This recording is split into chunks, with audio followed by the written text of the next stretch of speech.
ரசாயன இயக்கவியல் என்பது அட்வான்ஸ் லெவல் கெமிஸ்ட்ரியில் ஒரு முக்கியமான பகுதி. ஒவ்வொரு வருடமும் இதில் வினாக்கள் வருகின்றன. மிகவும் சுலபமாக புள்ளிகளை பெறத்தக்க ஒரு பகுதி இந்த ரசாயன இயக்கவியல், கெமிக்கல் கைனடிக்ஸ். எனவே அது தொடர்பான ஒரு சிறிய மீட்டல் உங்களுக்கு முதல் தருகின்றோம். அதனைத் தொடர்ந்து போதுமான முன்னறிவித்தலுடன் ஒரு ஆன்லைன் எக்ஸாம் உங்களுக்கு இந்த ரசாயன இயக்கவியலில் தரப்படும். வெப்ப ரசாயனத்தில் கடந்த முறை செய்தது போல இம்முறையும் நீங்கள் ரசாயன இயக்கவியலில் உங்களுடைய ஆன்லைன் எக்ஸாமை எதிர்கொள்ளலாம் என்று குறிப்பிடுவதில் மகிழ்ச்சி அடைகிறேன். அடுத்ததாக இப்பொழுது நாம் விஷயத்துக்குள் செல்கின்றோம். முதலாவது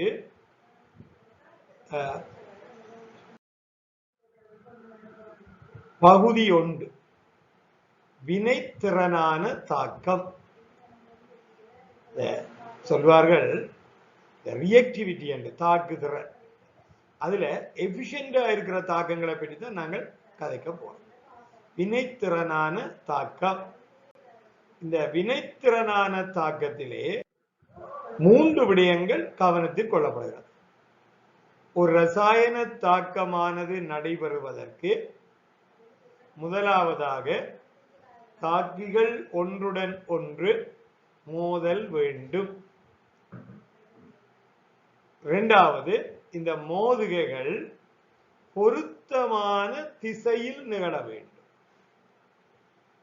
இந்த பொருத்தமான திசை என்பது உங்களுக்கு தெரியும். அது எப்படி என்றால், இந்த சார்நிலை என்ற சொல்லால் குறிப்பிடப்படும். மூன்றாவது கட்டம் தாக்குதிறனுடைய மோதல்களின் எண்ணிக்கை. அதாவது ஏவற் சக்தி அல்லது அதற்கு சமமான அல்லது அதற்கு கூடிய சக்தியுடைய மோதல் மூலக்கூறுகளை கொண்டிருத்த. அந்த மோதும் மூலக்கூறுகளை கொண்டிருக்கிற மோதல்கள் மட்டும்தான் தாக்குதலுடைய. அப்படி இங்கே பார்த்தீங்கன்னா முதலாவது நிகழ்தகவு. இப்ப உதாரணமா எல்லா தாக்கங்களும் தாக்கியல்கிடையே மோதல் நடக்காட்டி விளைவு கிடைக்காது. அதை மனதில் வைத்துக் கொள்ளுங்க. தாக்கி ஒன்றோடு மோத வேண்டும். அது மிக மிக முக்கியம். அப்படி மோதும் போது பொருத்தமான திசையில மோதல் வேண்டும். அடுத்தது போதுமான சக்தியுடன் மோதல் வேண்டும். அது மூன்றாவது. இந்த நிலையில நாம் அடுத்து செல்கின்றோம். இங்கே பாருங்கள், இந்த 3ஐ, அதாவது அனைத்து மோதல்களும் விளைவை கொடுக்காது. 3 நிபந்தனைகள் திருப்தி செய்யப்படல் வேண்டும். ஒன்று நிகழ்தகவு, இரண்டாவது சார்நிலை, மூன்றாவது தாக்கு திறன். இந்த 3ஐயும் திருப்தி செய்கின்ற மோதல்களை பயன்படு மோதல்கள், எஃபெக்டிவ் கொலிஷன்ஸ் என்பார்கள். நல்லது. அடுத்த இதுக்கு செல்கின்றோம். ஒரு உதாரணத்தை பாருங்கள். H2 மூலக்கூறும் I2 மூலக்கூறு மோதி HI மூலக்கூறு உருவாது. இந்த இடத்திலே 3 நிகழ்தகவுகள் உண்டு. H2 மூலக்கூறுடன் மோதல் அடையலாம். I2 மூலக்கூறுடன் H2 மோதல் அடையலாம். I2 மோதல் அடையலாம். அந்த வகையிலே இந்த முதலாவது மோதலில் பிரயோசனம் இல்லை. காரணம், அந்த முதலாவது மோதல் அது போதும், அதுல அர்த்தமில்லை. அந்த மோதல் நடக்கும். அது எந்த புது விளைவும் புறப்படுவதில்லை. ஆனால் இரண்டாவது மோதலை கவனித்தீர்கள் என்றால், இங்குதான் H2வும் I2வும் மோதி அங்கே விளைவை கொடுக்க போகின்றன. H2உடன் I2 மோதுகின்றது. அதுக்கு பதிலாக நீங்க பொதுவாக எழுதி இருக்கிறோம் A2A2, A2B2, B2B2 எழுதுகிறோம். அதற்கும் ஒரு காரணம் உண்டு. ஏனென்றால் சிலருடைய கருத்தின்படி இந்த H2I2 மோதல்கள் ஒரு படியில் நடப்பதில்லை என்ற ஒரு கருத்து முன்வைக்கப்படுகின்றது. ஆனால் பழைய காலங்களில் அதைத்தான் உதாரணமாக எடுத்தார்கள். எனவேதான் நான் இப்பொழுது அதற்கு பதிலாக A2 என்றும் B2 என்றும் பொதுவாக எழுதுகிறேன். அந்த வகையிலே இங்கே பாருங்க, இந்த இரண்டாவது இது மட்டும்தான் உங்களுக்கு பிரயோசனமான மோதலாக இருக்கும். இந்த இரண்டாவது மோதல் இதுதான் பிரயோசனமான மோதலாக இருக்கும். அதை மனதில் வைத்துக் கொள்ளுங்கள். இந்த இரண்டாவது தான் பிரயோசனமானது. ஓகே, மூன்றாவது பிரயோசனம் இல்லை. ஏன்னா B2 மோதுறதால எந்த விதமான புது விளைவும் எங்களுக்கு கிடைக்க போவதில்லை. அப்ப சிறந்த மோதல் இரண்டாவது. அதைத்தான் நாங்கள் பொருத்தமான நிகழ்தகவுடைய மோதல்கள் என்போம். இல்லையா? அது பொருத்தமான நிகழ்தகவுடைய மோதல் ஆகும். இந்த இரண்டாவது. நல்லது. இப்பொழுது நான் இனி உங்களுக்கு அடுத்த நிகழ்தகவை பற்றி குறிப்பிட்டிருந்தேன். இரண்டாவதாக சொல்லுகின்ற விடயம் நீங்கள் பார்க்கலாம், சார்நிலை, ஓரியன்டேஷன். இங்க பாருங்க, இந்த A2வும் பக்கம் பக்கமாக வந்து மோதுகின்றன. அதாவது ஒரு லேட்டரல் ஓவர்லேப் கலெக்ஷன்ஸ் என்று சொல்லுவார்கள். பக்க திசையிலே வந்து மோதுகின்றன. அதன் போது ரெண்டு விளைவுகள் உருவாகும். ஏயும் பியும் சேர்ந்து ஒரு விளைவு, மற்ற ஏயும் மற்ற பியும் சேர்ந்து ஒரு விளைவு. இது வினைத்திறனான ஒரு சார்நிலை. ஆனால் இந்த சார்நிலை, இதை நாம் ஒரு கால் மீண்டும் பின்று சென்று வருவோம். முதலில் பாருங்கள், இங்கே இந்த மோதல், அதாவது A2 மூலக்கூறும் B2 மூலக்கூறும் பக்க திசையிலே வந்து மோதியதான் நான் ஏற்கனவே முன்பு காட்டியிருந்தேன். இங்கே பாருங்கள், அடுத்த மோதல், அடுத்த சார்நிலை எவ்வாறு அமையலாம். AA BB எப்படி மோதுகின்றன பாருங்க. ஒரு A மூலக்கூறும் ஒரு B மூலக்கூறும் மட்டும்தான் மோதல்ல வரும். மற்ற ஏயும் மற்ற பியும் தனித்து விடுகின்றன. அப்ப இந்த மோதல் இதன் போது ஒரு AB மட்டும் விளைவாக கிடைக்கும். எனவே இந்த சார்நிலை சாத்தியமாக இருந்தாலும் முதலாவது சார்நிலையில மிக சிறந்த சார்நிலை என்று சொல்லுவோம். கவனமாக இருக்க வேண்டும். தற்செயலாக இந்த சார்நிலை அல்லது இன்னும் சொல்லி சொல்வார்கள் திசைமுகம், ஓரியன்டேஷன். விளக்க சொன்னால் சுருக்கமாக இப்படி ஒரு படத்தை கீறி விளக்குங்க, போதுமானது. நல்லது மாணவர்களே, அடுத்த விடயத்துக்கு வருகின்றோம். இங்கே அதற்கிடையில் ஒரு சின்ன வரைவு மேலே தந்திருக்கிறேன். இந்த தாக்கி மூலக்கூறுகள் மோதி முதலில் அங்க பாருங்கள், அந்த வரைவு ஒரு உயர்வு எடுத்து பின்னர் விளைவு பெறப்படுகிறது. முதலில் ஒரு ஏவர் சிக்கல் அல்லது தாண்டல் நிலை எனப்படும் ஒரு சக்தி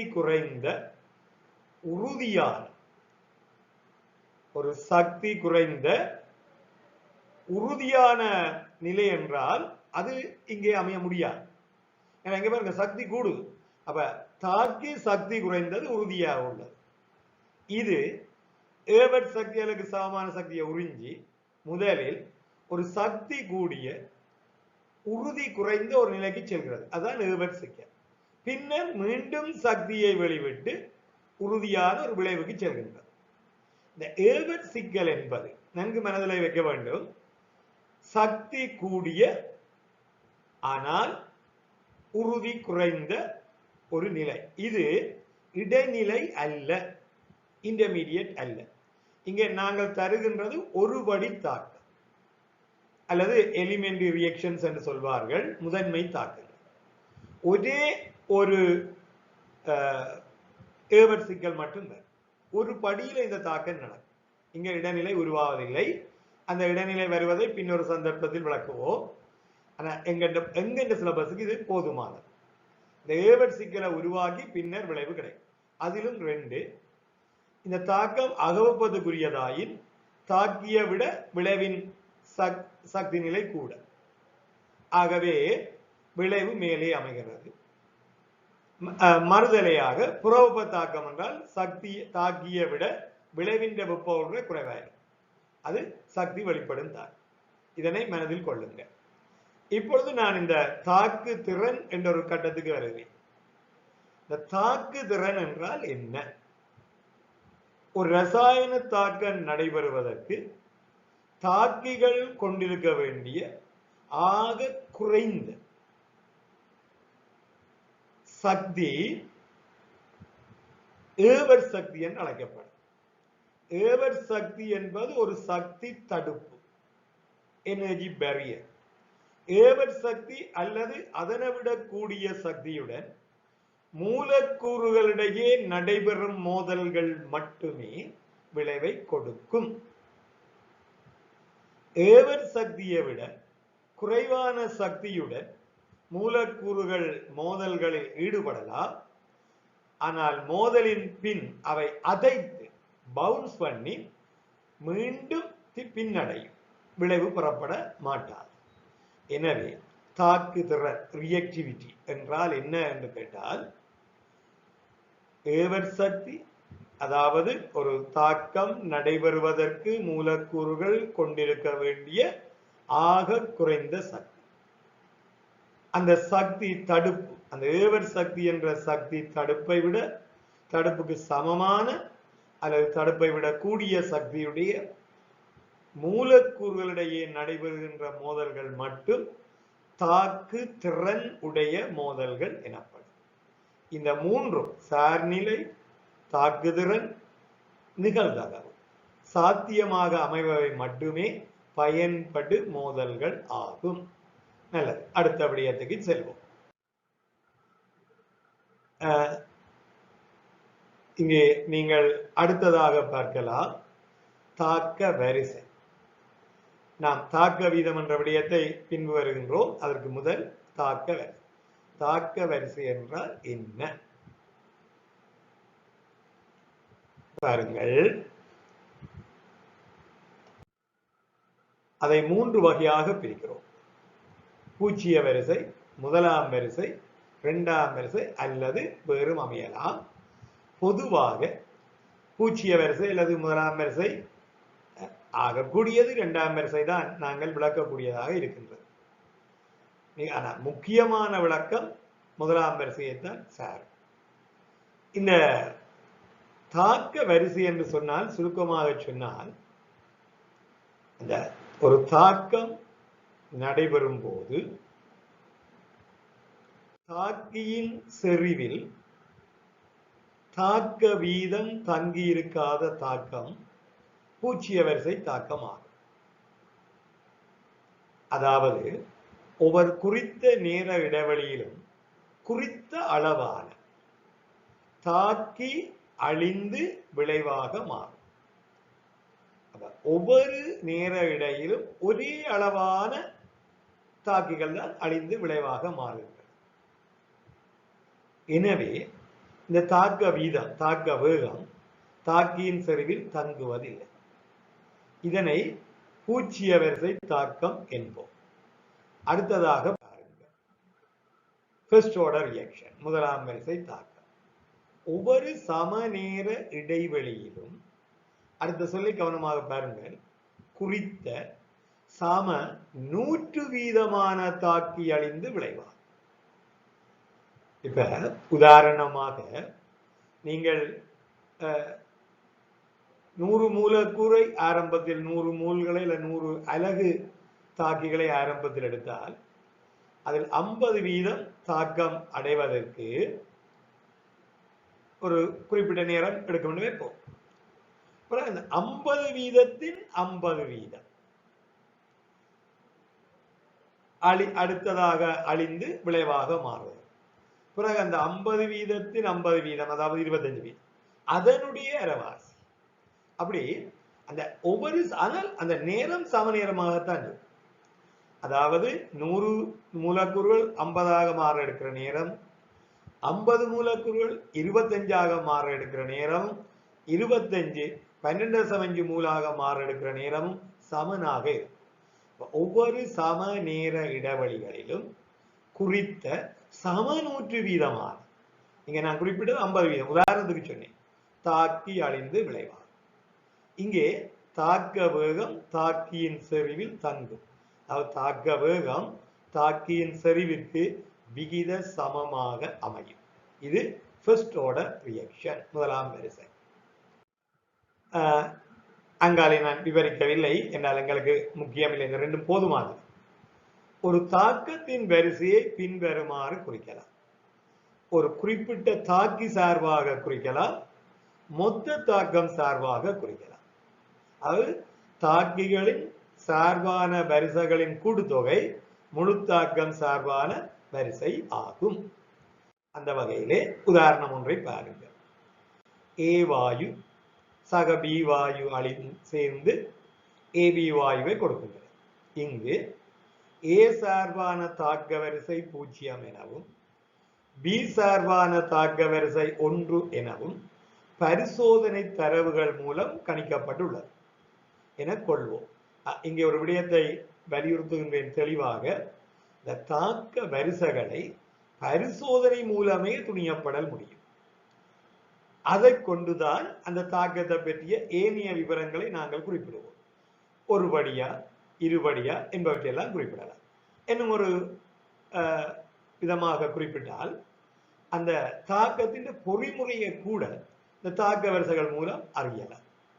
எனின் இந்த அப்ப இங்கே நாங்கள் குறிப்பிட்டதிலே ஏ சார்பாக 0 பி சார்பாக 1 என பரிசோதனை மூலம் அறிந்தால் இங்க பாருங்கள், ஏக்கு 0 பிக்கு 1 மொத்த தாக்க வரிசை, அதாவது தாக்கம் சார்பான முழு வரிசை 1 ஆகும். 0 சக 1 1 ஆகும். அல்லது அடுத்த விடயத்துக்குள் நுழைகிறோம். பகுதி 3, தாக்க வீதம். தாக்க வீதம் என்றால் என்ன? ஒரு அலகு நேரத்தில் ஏற்படும் பயன்படு மோதல்களின் எண்ணிக்கை தாக்க வீதம் எனப்படும். அதாவது நிகழ்தகவு, சார்நிலை, மூன்றாவது தாக்குதல், இந்த மூன்றும் பொருத்தமாக அமைகிற மோதல் எண்ணிக்கை தான் ஒரு அலகு நேரத்தில் பயன்படும் மோதல்கள். ஒரு அலகு நேரத்தில் எத்தனை பயன்படும் மோதல்களோ அதுதான் தாக்க வீதம் ஆகும். இதனை ஒரு அலகு நேரத்தில் ஏற்படும் தாக்கத்தின் தொகை என்றும் குறிக்கலாம். இரண்டும் ஒன்றுதான். நல்லது, தொடர்கிறோம். இங்கே பாருங்கள், தாக்க வீதமானது தாக்கியின் செறிவு மாற்ற வீதம். தாக்கியின் செறிவு குறையும் இல்லையா, தாக்க நடைபெற போது. எனவே அழியும் வீதம்.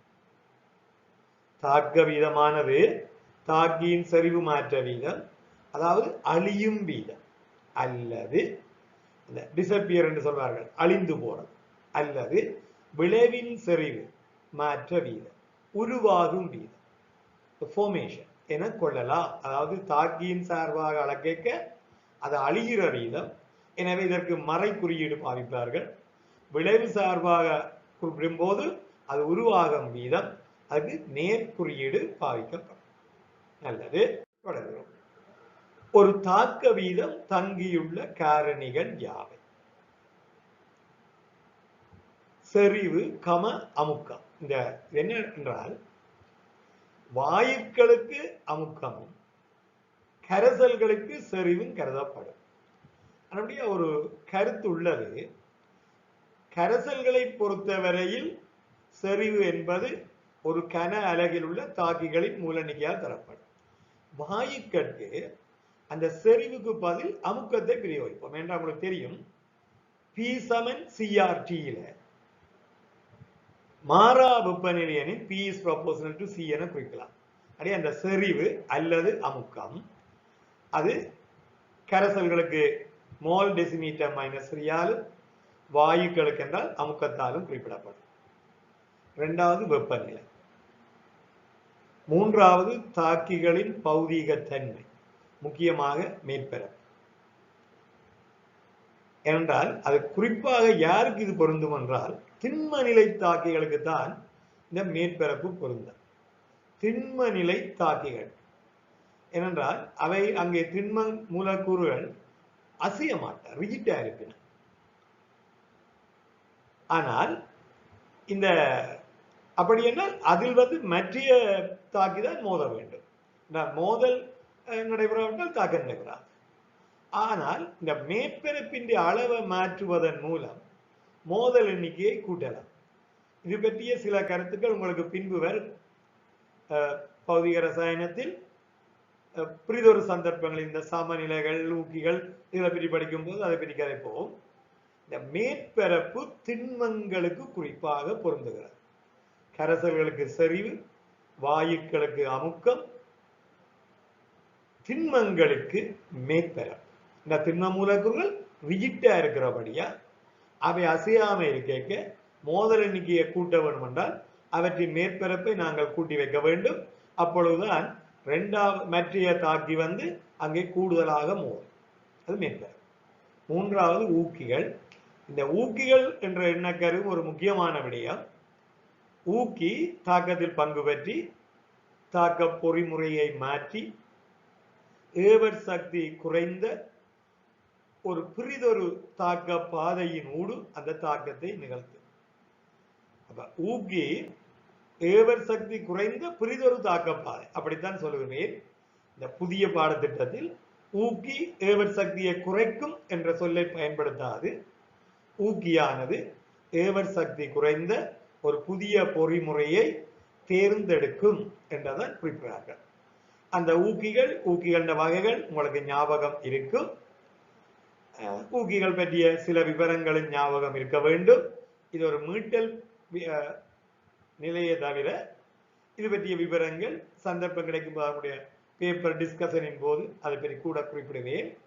மறக்க வேண்டாம், ஊக்கிகள் தாக்கத்தில் பங்கு பெற்று ஏவர் சக்தி குறைந்த ஒரு புதிய பாதையினூடாக அந்த தாக்கத்தை நிகழ்த்தும். ஆனால் நுகரப்படுவதில்லை. தாக்கத்தின் முன்பும் தாக்கத்தின் பின்பும் ஊக்கியின் அளவு மாறாது. ஊக்கியின் ரசாயன இயல்புகள் மாறாது. அது ஊக்கிக்குரிய ஒரு சிறப்பியல். அப்படியானால் ஏன் பயன்படுத்துகின்றோம்? ஊக்கியை பயன்படுத்துவதன் மூலம் தாக்க வீதங்கள், அது மீள்தாக்கமா இருந்தால் முத்தாக்க வீதம் பித்தாக்க வீதம் யாவற்றையும் கூட்டும். முத்தாக்க வீதத்தையும் பித்தாக்க வீதம் ஒரு அளவால் கூட்டி சமநிலை அடைய எடுக்கும் நேரத்தை குறைக்கும். அதுதான் ஊக்கியின் சிறப்பியல். அது எந்த தாக்கத்தில் ஊக்கி தாக்கத்தில் பங்கு பற்றி மாற்றும். ஒளி அல்லது கதிர்ப்பும் சில சந்தர்ப்பங்களில் தாக்க வீதத்தை பாதிக்கின்றன. இதையும் உங்களுக்கு தெரிந்திருக்க வேண்டிய ஒரு அவசியம் உண்டு. இந்த ஒரு நல்ல உதாரணம், நீங்கள் சேதன ரசாயனத்திலே கற்கின்ற என்ன ஞாபகம் இருக்கு நான் சொல்லும் போது, அல்கேன்களில் நடைபெறுகின்ற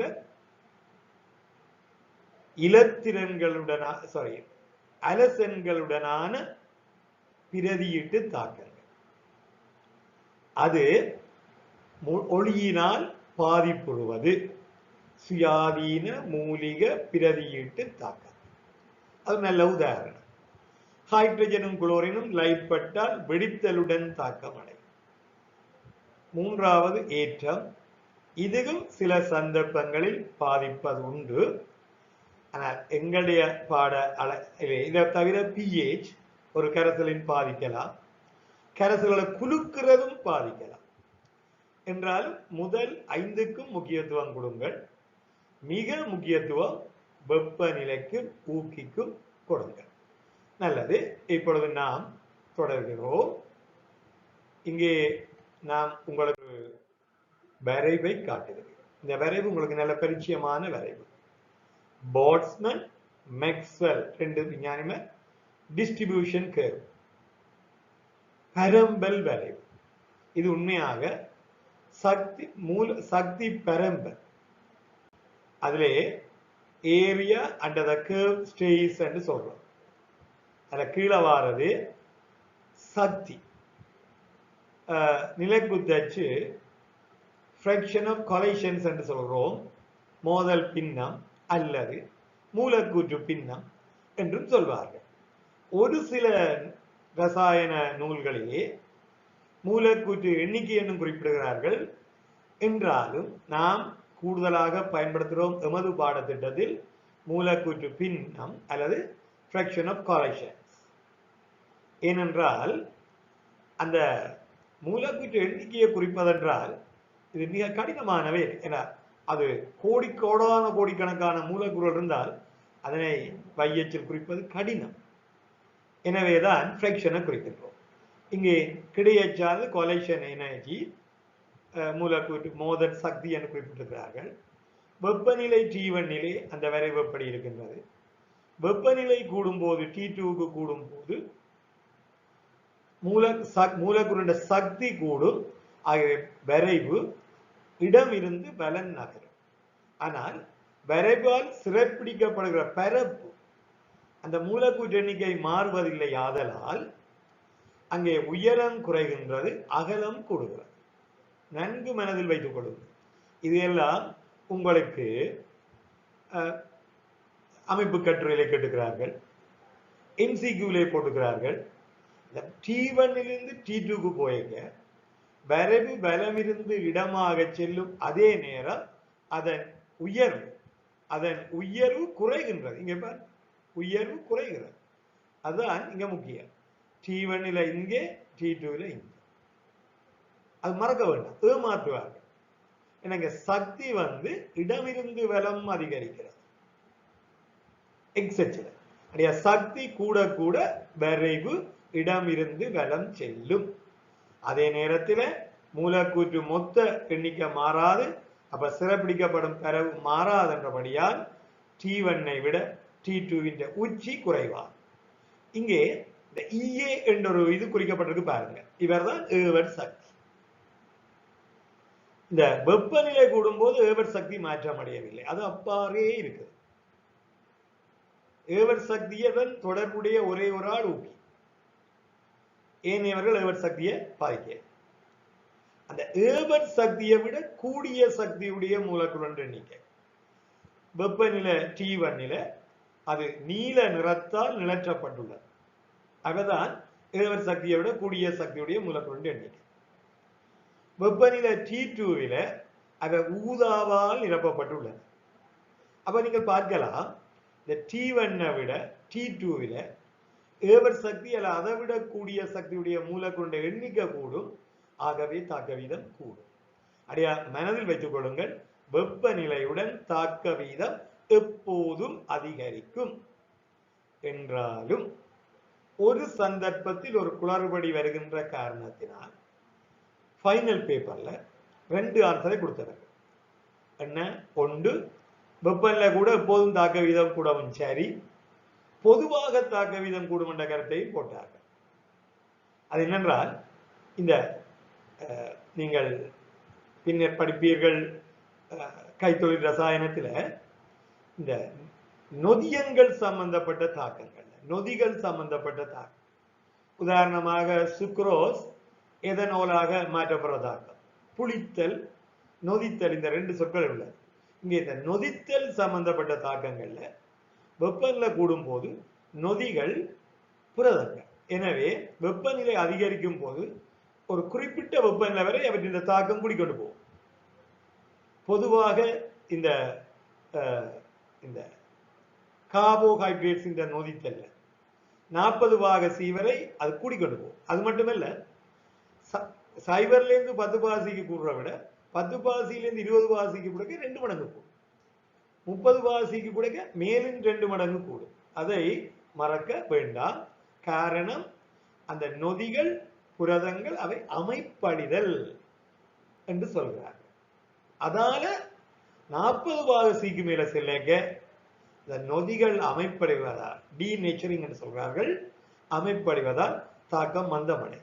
ஆனா அதற்கு காரணம் அந்த நொதியின் பிரச்சனை. நொதி ஒரு உயிர் ரசாயன ஊக்கி. நாங்க சாதாரணமா இங்க அதை பற்றி கருதவில்லை. வெப்பநிலை கூடனா தாக்க வீதம் கூடும். ஏன்? பாருங்கள், வரவின்படி ஏவர்ட் சக்தியை விட கூடிய சக்தியுடைய மூலக்கூறு எண்ணிக்கை அதிகரிக்கும். நல்லது. இப்பொழுது நான் அடுத்த பகுதிக்குள்ளே நுழைகிறேன். எனவே நாங்கள் அடுத்த ஒரு முக்கியமான விடயம் தாக்க வீத சமன்பாடு, ரேட் ஈக்குவேஷன். R என்பது தாக்க வீதம், சிம்பிள் ஆரால் குறித்துள்ளேன். கேபிட்டலாரும் குறிக்கலாம், சிம்பிளாரும் குறிக்கலாம், ரெண்டையும் மாறி மாறி பயன்படுத்துகிறார்கள். அவர்கள் எப்படி தருகிறார்களோ அப்படி பயன்படுத்துகிறார், பிரச்சனை. கே என்பது தாக்க வீத மாறிலி. ஏ என்பது ஒரு குறிப்பிட்ட நேரத்தில் உள்ள ஏ சரிவு. A0 ஆரம்ப தாக்க வீதம், ஆரம்ப சரிவு, ஏயின் ஆரம்ப சரிவு. எம் ஆனது ஏ சார்பான தாக்க வரிசை, அது முதன்மை தாக்கங்களுக்கு தான் பொருந்தும். அங்கே பாருங்கள், இந்த எம் என்றது அங்க எக்ஸ் என்றது மேல குறிக்கப்பட்டது. அங்கே ஒரு கருத்து உள்ளது, ஒவ்வொரு படியும் முதன்மை தாக்கங்களாக கருதலாம் என்று ஒரு பல்வடி தாக்கத்தில். அந்த ஒவ்வொரு படியிலையும் ஈடுபடுகின்ற அளவுதான் அந்த ஏ சார்பான தாக்க வரிசை. அது பொதுவாக எம் என்று குறித்தேன்.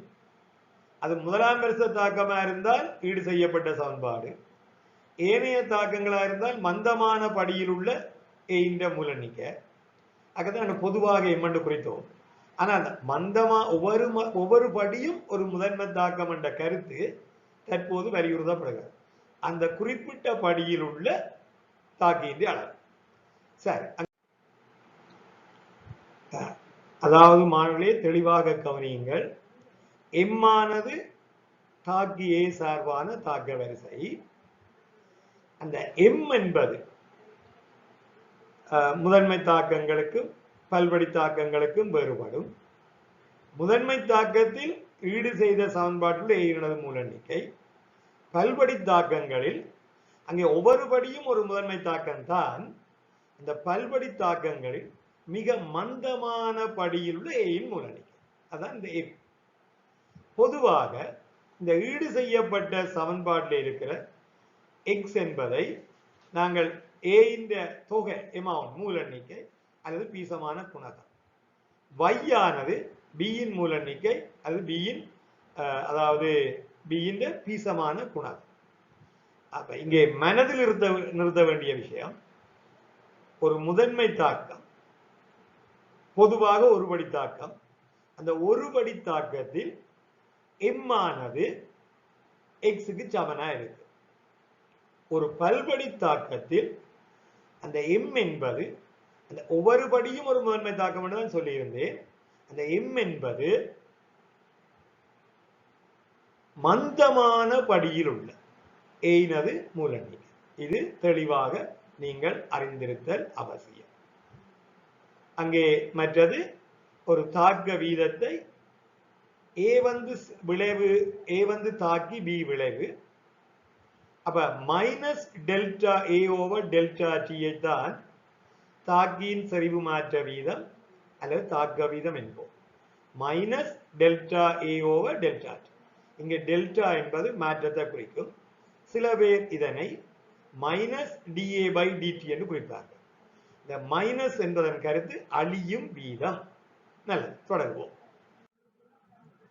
இங்க பாருங்க, இந்த ஒரு பூஜ்ஜிய வரிசை தாக்கமா இருந்தால் நாங்கள் பொதுவாக தாக்க வீத சமன்பாட்டை ஆர் நேர்வீத சமன் ஏயின் சரிவின் எம்மாம் அடுக்கு என குறிப்பிடுவோம். எம்ஐ பற்றி ஏற்கனவே சொல்லிவிட்டேன். அப்ப அது ஆர் சமன் ஒரு மாறிலி கே தர ஏயின் சரிவின் எம்மாம் அடுக்கு. இங்கு கே என்பதை தாக்க வீத மாறிலி என்பர். இதுதான் தாக்க வீதத்தை காட்டும். வேகமாக நடக்குமா மந்தமாக நடக்குமா என்பதை கேதான் குறிப்பிடும். ஒரு பூஜ்ஜிய வரிசை தாக்கமா இருந்தால் எம்மினது பெறுமதி பூஜ்ஜியம். எனவே ஆர் சமன் கே இன்டு ஏயின் பூஜ்ஜியம். இந்த ஸ்தானத்தின் பூஜ்ஜிய அடுக்கும் 1. ஆகவே ஆர் சமன் கே. ஒரு முதலாம் வரிசை தாக்கமா இருந்தால் எம் சமன் 1. அப்ப ஆர் சமன் ஒரு இந்த தாக்க வீதம் மாறிலி கே தர ஏயின் சரிவின் 1ஆம் அடுக்கு. அங்காலே பார்ப்போம். தாக்க வீதமானது தாக்கியின் செறிவு மாற்ற வீதம், அழிகிற வீதம் அல்லது விளைவின் செறிவு மாற்ற வீதம், உருவாகும் வீதம் என கொள்ளலாம் என்று ஏற்கனவே வரையறுத்தேன். அந்த வகையிலே ஏ சார்பாக அந்த தாக்க வீதத்தை குறிப்பிடும் போது அது minus delta A over delta D என்று, பி சார்பாக குறிப்பிட்டால் பிளஸ் டெல்டா பி என டெல்டா டி என குறிப்பிடுவோம். பொதுவாக இந்த ரெண்டையும் நாம் இணைக்கும் போது அதாவது ஏ சார்பாகவோ அல்லது பி சார்பாகவோ இன்றி தாக்க வீதம் என பொதுவாக குறிப்பிட்டால் அங்கே பாருங்கள் R Saman -1/x into delta a over delta t அல்லது -1/y into delta b over delta t. இங்கே ரெண்டும் ஒரே பெருமானங்கள். அப்ப மொத்தத்தில் சொன்னால் r Saman -1/x into delta a over delta t அது சமன் 1/y into delta b over delta t. ஏன் இவ்வாறு குறிப்பிடல் வேண்டும்? அந்த தாக்கத்தை பாருங்கள் மேலே. இப்பொழுது நாங்கள் x மூல் a அழிந்து y மூல் b உருவாகுது என்று சொல்லுவோம். அப்ப ஒரு அலகு நேரத்தில் நல்லா கவனிங்கள். இதுல x மூல் a ல குறையக்க b ல y மூல் வரும். அப்ப அந்த a சார்பான தாக்க வீதத்தின் 1/x என்று குறிப்பிடுவேன். சின்ன உதாரணத்தை பார்ப்போம். ஆரம்பத்தில் நாங்கள் ஒரு 4 மூலையை எடுக்கிறேன். அதில ஒரு குறிப்பிட்ட நேரத்தில் 2 மூலையை தாக்கம் அடைகிறது என்றால் அங்கே 2 மூல் தான் குறைவடையுது. 4ல இருந்து 2க்கு குறைவடையுது. அப்ப அந்த தாக்க வீதம் ஏ சார்பாக சொன்னால் டெல்டா ஏ 2 மூலின் கீழ் அதுக்கடுத்த நேரம் டெல்டா. அதே நேரத்தில் இந்த 2 மூல் ஏ வந்து 3 மூல் பி ஐ கொடுக்குது என்று வைப்போம். அப்படி என்றால் பி சார்பாக சொல்லும் போது 3 டெல்டா டி என்று வரும். அப்ப இந்த ரெண்டையும் நாங்கள் சமப்படுத்த வலிக்கிட்டால் ஏ சார்பாக சொல்லக்க 2 டெல்டா டி, பி சார்பாக சொன்னா 3 டெல்டா டி. அப்ப சமப்படுத்த வேணுமென்றால் அதை தர delta A over delta T சமன் 1/3 into delta B over delta T என வரும். இது உங்களுக்கு கற்பிக்க குறிப்பிட்டிருப்பார்கள். அதனுடைய மொத்த தாக்க வீதத்தை நாங்கள் குறிப்பிடும் போது ஆர் சமன் இந்த -1/x, x என்பது ஈடு செய்யப்பட்ட சமன்பாட்டில் உள்ள அதனுடைய குணகம் டெல்டா ஏ ஓவர் டெல்டா அது சமன் 1/y into delta B over delta T. y என்பது ஈடு செய்யப்பட்ட குணகம். இதை மறக்க வேண்டாம். இதை ஏற்கனவே உங்களுடைய பரிசோதனைகளில் கேட்டுள்ளார்கள். இவை வினாக்களில் வரும். நல்லது. அடுத்த விடயத்தை பாருங்கள். இந்த ரேட் லோ இதற்கும் இந்த கே தாக்க வீத மாறிலிக்கும் உடைய குணக அதாவது அலகுக்கு ஒரு தொடர்பு உண்டு. இந்த இலக்கவனியங்கள் முதலாவது பூஜ்ஜிய வரிசை தாக்கத்திற்கு ஆர் ரேட் சமன் கே, ஆர் சமன் கே ஏற்கனவே சொல்லியிருந்தது. அப்படியானால் இந்த யூனிட் என்ன? யூனிட் வந்து மூல் செகண்ட் -1 என்று வரும். இந்த மூல் எம் என்று சொல்றேன், மூலர் என்ற குறியீடு தான் பார்க்கிறேன். மூல் டெசிமீட்டர் -3 செகண்ட் -1 என்று வரும். ஏன்னா ரேட்டின் அலகு தாக்க வீத அலகு வந்து ஒரு அலகு நேரத்தில் ஏற்பட்ட செறிவு மாற்றம். செறிவின் அலகு மூல் டெசிமீட்டர் -3. இந்த புதிய சில புத்தகங்கள் அந்த மூல் டெசிமீட்டர் -3 சுருக்கமாக கேபிட்டல் எம் என்று குறிப்பிடுவோம். ஆனால் உங்களுக்கு கஷ்டமாக இருந்தால் கேபிட்டல் எம்முக்கு பதிலாக மூல் டெசிமீட்டர் -3 செகண்ட் -1. ஏனென்றால் ரேட்டின் அலகு எப்போதும் மூல் டெசிமீட்டர் -3 செகண்ட் -1. ஒரு அலகு நேரத்தில் ஏற்படுகிற செறிவு மாற்றம். ஆகவே மீட்டர் செகண்ட் எம் செகண்ட் -1. இங்க எம் என்றது மூலர், மூல் டெசிமீட்டர் -. சரி, அடுத்த இரண்டாவது ஆர் ரேட் சமன் கே இன்டு ஏ இன்டு கன்சன்ட்ரேஷன். இது ஃபர்ஸ்ட் ஆர்டர் ரியாக்ஷன். அப்ப இதுல இந்த ரேட்டின் யூனிட்ஸ் எப்போதுமே என்ன சொன்னேன்? மூல் டெசிமீட்டர் -3 செகண்ட் -1. ஏ என்பது செறிவு. அதனுடைய ஏ இன் செறிவின் யூனிட் என்ன? மூல் டெசிமீட்டர் -3. அதனுடைய கே இன் யூனிட் செகண்ட் -1 மட்டும். சரி, இதுவே ஒரு செகண்ட் ஆர்டர். இரண்டாம் வரிசை தாக்கமா இருந்தால் இந்த ரேட் இந்த யூனிட் மாறாது. அது 3 டெசிமீட்டர் மைனஸ் 3 செகண்ட் மைனஸ் 1. ஆனால் ஏ இந்த செறிவின் யூனிட் வந்து mole square decimetre minus 6. Mole square decimetre minus 6. ஆகவே கே இந்த அலகு mole decimetre minus 3 second minus 1 over mole square decimetre minus 6 என்று வரும். எனவே கே இந்த அலகு இப்ப மேல போய்க்க இந்த கீழே இருந்த மூல் ஸ்கேர் மேல மூல் ஓராம் அடுக்குள்ளது. அப்ப மூல் மைனஸ் 1. மேல டெசிமீட்டர் மைனஸ் 3, கீழே டெசிமீட்டர் மைனஸ் 6. அது மேலே செல்லும் போது டெசிமீட்டர் கியூபாக மாறும். ஆனபடியா இந்த மூல் டெசிமீட்டர் மைனஸ் 3 மைனஸ் 1 அதான் என்னவாக அமைகின்றது, அலகாக வரும். இன்டு செகண்ட் மைனஸ் 1 அது மாறாது. எங்கே என்றால் சில சந்தர்ப்பங்கள்ல உங்களுக்கு இந்த தாக்க வீத மாறிலியின் அலகையும் அவர்கள் பரீட்சிப்பது உண்டு, பரீட்சித்தார்கள். அப்ப தெளிவாக கவனியுங்கள். 0 ஓட தாக்கம் என்றால் எஸ் மைனஸ் 1 சுருக்கமாக போட்டுள்ளேன். Mole decimetre minus 3 second minus 1. First order second minus 1 மட்டும். செகண்ட் ஆர்டர் என்றால் மீட்டர், அதாவது மூல் டெசிமீட்டர் மைனஸ் 3 முழுவதன் மைனஸ் 1, மூலரின் minus 1, M minus 1 into second minus 1. இங்கே அடுத்த ஒரு சின்ன உதாரணம் பாருங்கள். ரேட் கே இன்டு ஏ இந்த கன்சன்ட்ரேஷன் இன்டு பி இந்த கன்சன்ட்ரேஷன். ஏ சார்பான வரிசை உண்டு, பி சார்பாக ஒராம் வரிசை, அவை மொத்த வரிசை ஓவரால் வரிசை செகண்ட் ஆர்டர். எனவே அவற்றை யூனிட் நாங்கள் ஏற்கனவே குறிப்பிட்டது போல மோலர் மைனஸ் 1 செகண்ட் மைனஸ் 1. ஆனால் இங்க பாருங்கள் 3 தாக்கிகள் சம்பந்தப்படுகின்றன. ஏ பி சி. ஏ சார்பாக ஓராம் அடுக்கு, பி சார்பாக 1, சி சார்பாகவும் 1, தேர்ட் ஆர்டர். அப்ப இந்த இடத்தில் அந்த யூனிட்டை நீங்களே உய்தறிதல் நல்லது என்றாலும் தந்திருக்கிறோம்.